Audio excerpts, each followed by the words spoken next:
Okay, here's another weekly update of our option income trades and income. I'm a couple of days late with this one. We were busy with birthdays and warmer weather and some different things, so I'm just now getting around to it. And before we go too far, don't forget to subscribe. And this is not financial advice. I just share the trades I'm doing each week for my option income and the trades I've made.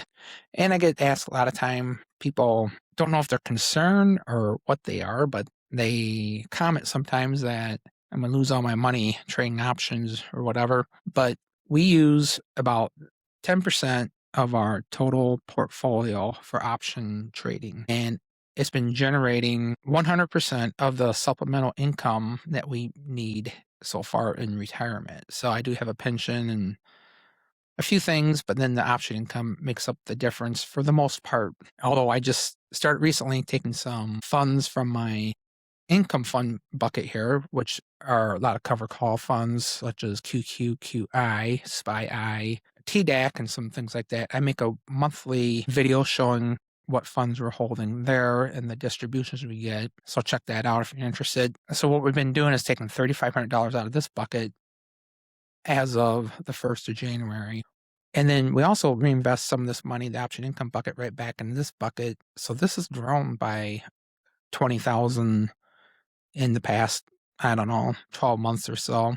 But then we take some of that money and put it into this fund here, the cash living expenses. So we take $3,500 out of this bucket, put it in here, and we take money out of this one. And this varies. It just depends on how much we've earned and how much we reinvest, but it goes in this bucket, and that's what we pay all of our bills out of and everything like that. And quickly, this growth bucket just sits and does its thing. We don't take any money out of that. Typically, in fact, we've been putting money into it from this bucket here because this is generating more monthly income than what we need, and we could get a better overall return from this bucket. So anyhow, I get questions about that almost every single month, so I thought I'd touch on that briefly. But you didn't come here to watch a video about buckets. You must how much money I made or lost this week.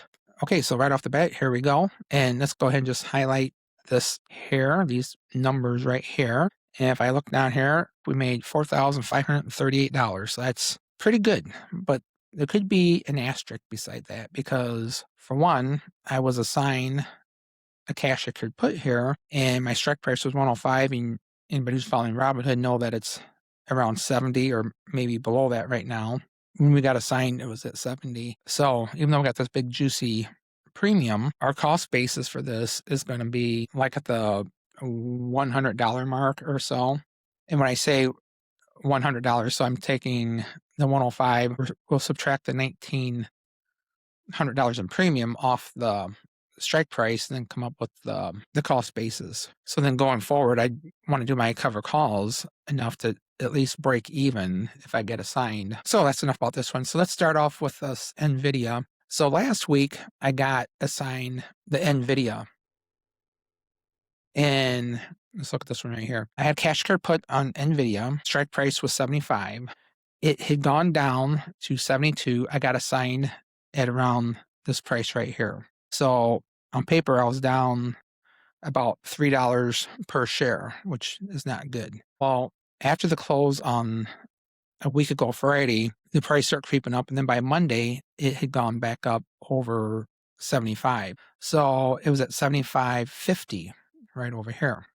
And so I was just going to do the wheel, and so I did a cover call with the 78 strike price, the 4 contracts, collected this premium, and I was waiting, and I saw immediately like it was in a profit. As soon as I did this cover call, I kind of wish what I would have did was just sold the shares at a profit.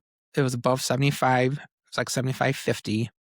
And I was in it for 75, so I would have made 50 cents per share. And I was wishing that I would have just sold the shares and then did another cash card put. And then almost immediately, this did go into the green just a little bit. So I went ahead and closed that trade like 10 minutes after I opened it and made $20. Now, that doesn't happen often, but whatever. So then I immediately did a cash card put and down here at a 74 strike price and collected this for premium. And we'll just jump ahead down to here. So this went all the way down to about less than 70. And Friday, I got assigned. So I made that whole premium, the 668, But once again, I got assigned shares of NVIDIA, this time for 74, where last week I got assigned at 75. So right now I have some shares of NVIDIA. And so Monday, I'll wait and see what happens with the stock market.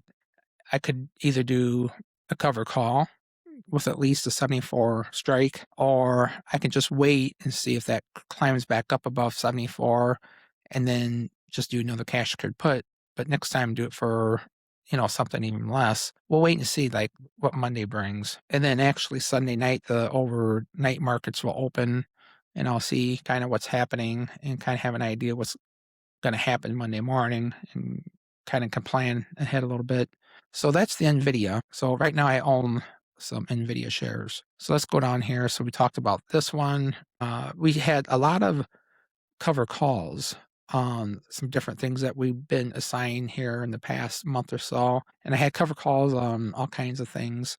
And when the stock market went down, these cover calls went into like 50% profit or higher. So I actually closed all those, or most all of them. Everything that has yellow over here shows the basis, and they're probably a cover call over here. So for example, this here, if I just highlight these over here, even though it doesn't look like much, it's $52.66. It, added up to $441, these cover calls. I'm not making a lot.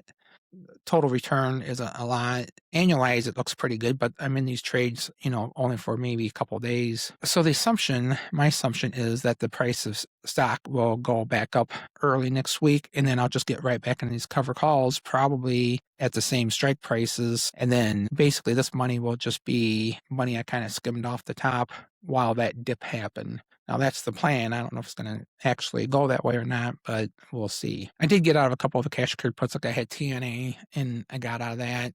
Did a pretty good profit, 134. And if I go down here a little bit, so I got some TQQQ. I hardly ever get assigned TQQQ, but I did here. So I got some at 45 and I got some more at 45. So I got 5 contracts total spread across 2 different accounts. And right now it's under 40.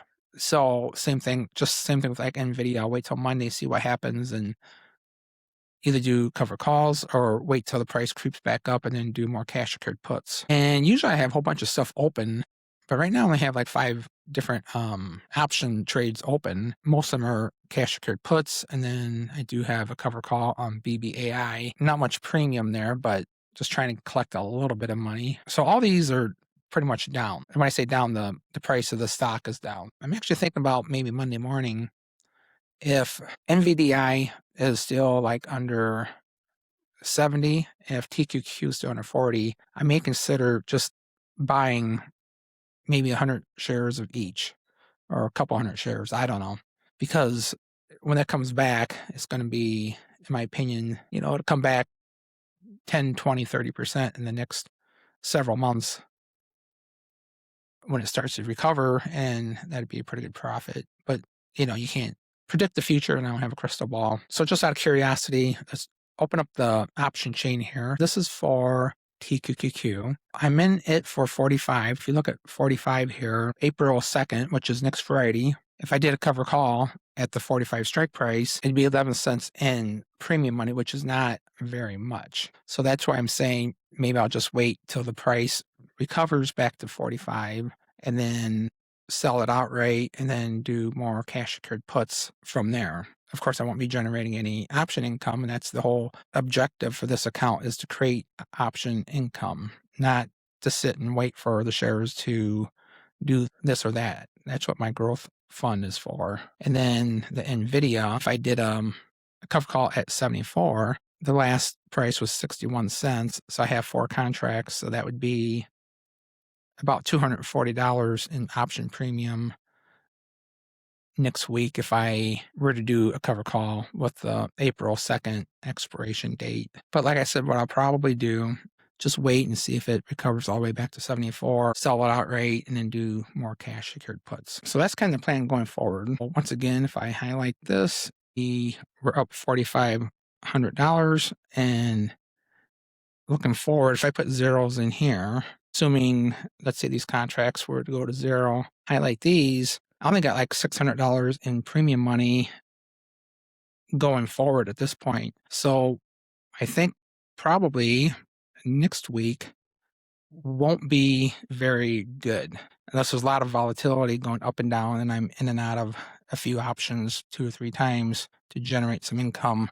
But next week looks like it's going to be kind of a sad week. So the other thing I want to look at before we go is for the year. So going back here, I keep track by when I close these option trades. So here's January 2nd.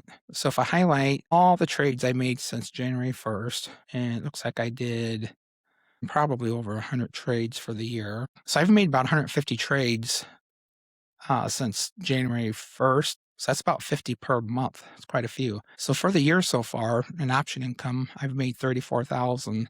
So I'm averaging like 11,500 per month. And my goal is only 5,000. So my goal is about 2 to 2.5% return per month. And I'm averaging closer to at least 5% per month. Now, I know that's not going to happen forever, and I think this is going to slow down, but I think 2 to 2.5 to 3% is very doable. The 5% is partially luck and maybe taking some a little bit higher risk with some higher deltas than what I should be doing. So it's been working out, and we'll see what happens going forward. But yeah, for the year, it's like 34,000. All right, so we'll wrap it up, and don't forget to subscribe. And remember, this is not financial advice, just me sharing my trades.